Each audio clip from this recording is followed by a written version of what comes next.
दर्शकों नमस्कार, स्वागत है आपका 25 खबर पालघर में। मैं हूं तेजेंद्र सिंह। चलिए चलते हैं आज की खबरों की ओर। दुपहिया दुर्घटना। बोईसर के गुंडली मार्ग पर एक अज्ञात चारपहिया वाहन ने दुपहिया को जोरदार टक्कर मार दी, जिसमें रामू दलवी नामक व्यक्ति गंभीर रूप से घायल हो गए। घायल का इलाज निजी अस्पताल में चल रहा है, जबकि टक्कर मारने वाला चालक मौके से फरार हो गया। पुलिस अब फरार वाहन चालक की तलाश कर रही है। जलापूर्ति योजना डहाणू के सुकड़ आंबा गांव में जल जीवन मिशन के तहत पानी की टंकियों का निर्माण कार्य दोबारा शुरू कर दिया गया है। पुरानी दुर्घटना के बाद सुरक्षा ऑडिट कराकर नई टंकियों का काम मार्च 2026 तक पूरा करने का लक्ष्य रखा गया है। इससे क्षेत्र के आदिवासी परिवारों की पेयजल समस्या का स्थायी समाधान होगा। पंचायत राज कार्यक्रम विवाद। घोलवड में आयोजित पंचायत राज अभियान कार्यक्रम में भारी कुप्रबंधन के कारण अभिनेता भाऊ कदम की मौजूदगी के बावजूद नागरिकों में नाराजगी दिखी। घंटों देरी से शुरू हुआ कार्यक्रम महज 15 मिनट में निपटा दिया गया, जिससे स्कूली बच्चों और स्थानीय स्टॉल धारकों को काफी परेशानी हुई। मार्क्सवादी कम्युनिस्ट पार्टी का पैदल मोर्चा। आदिवासियों और किसानों की भूमि समस्याओं को लेकर मार्क्सवादी कम्युनिस्ट पार्टी 19 जनवरी को चारोटी से पालघर तक विशाल पैदल मोर्चा निकालेगी। ये मोर्चा 20 जनवरी को जिलाधिकारी कार्यालय पहुंचेगा, जिसका मुख्य उद्देश्य वन भूमि पर किसानों के अधिकार दर्ज कराना और अधूरे विकास कार्यों को पूरा करना है। यातायात पुलिस की पहल। मकर संक्रांति के अवसर पर पालघर यातायात पुलिस ने बोईसर में वाहन चालकों को मिठाई खिलाकर और सुरक्षा पट्टी पहनाकर सड़क सुरक्षा का संदेश दिया। खतरनाक मांझे से बचाव के लिए दोपहिया चालकों को जागरूक किया गया और सुरक्षित यात्रा के लिए नियमों का पालन करने की सलाह दी गई। कंबल वितरण कार्यक्रम।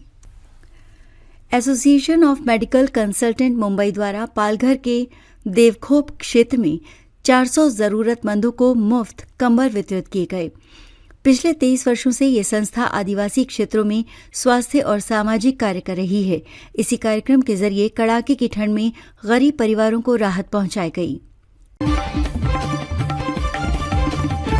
विरार के डोंगरपाड़ा गांव में श्री वृजेश्वरी देवी की 287वीं वार्षिक पालकी यात्रा बड़े उत्साह के साथ संपन्न हुई।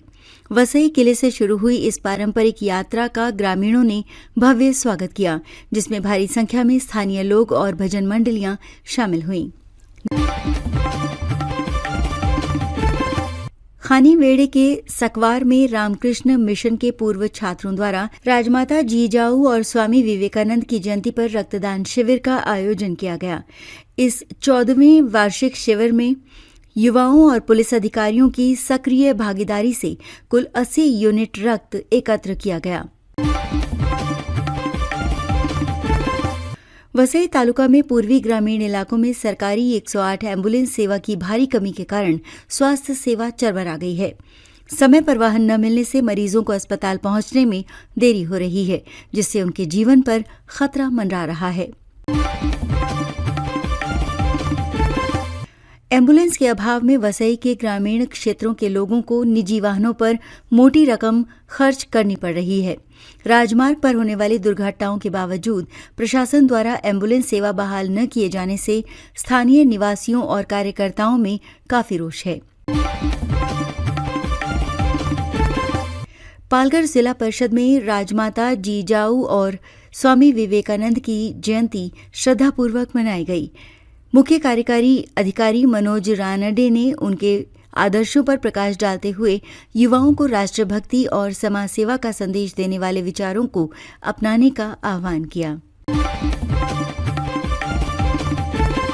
परभणी में केसीएन क्लब वेटरन्स का 18वां राष्ट्रीय सम्मेलन और सैनिक सम्मान समारोह आयोजित हुआ।